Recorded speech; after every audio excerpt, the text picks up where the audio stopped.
यहाँ पे लाइव जलेबी का एक्सपीरियंस बहुत अच्छा रहा है और अल्हम्दुलिल्लाह यहाँ पे जितनी भी लाइव जलेबी का एज एक्सपीरियंस बहुत अच्छा है।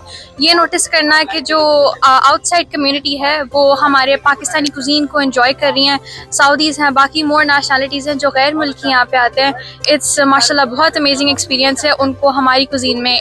हमने जलेबी खाई, मटका चाय पी और बहुत मजा आया। बाकी चाय और सब चीज खाई, बहुत मजा आया। यहाँ पे बहुत अच्छे अरेंजमेंट्स हुए हुए हैं और ज़बरदस्त सा रफ्तार बुफे है, डिनर बुफे चल रहा है, गर्मा गर्म जलेबी है, मटका चाय बन रही है और सब लोग बहुत ज़्यादा एंजॉय कर रहे हैं। अच्छा अपने फैमिलीज को बहुत केयर की है उनकी, वो डाइनिंग हो, वो टेक अवे हो, वो हमारी केटरिंग्स ले लें। अल्हम्दुलिल्लाह एक नाम है टुडेस बाइट का रियाद में, तो उसी को लेके हमने लास्ट ईयर भी पूरा इस तरह ऐसे ही सजाया। लोगों एक नया जो है ना वो नई जिद्दत लेके आए थे हम लोग, तो उसी को लेके अल्हम्दुलिल्लाह इस बार फिर इसी साल में माशाल्लाह हम लोग सब इकट्ठे हैं और सब लोग एंजॉय कर रहे हैं।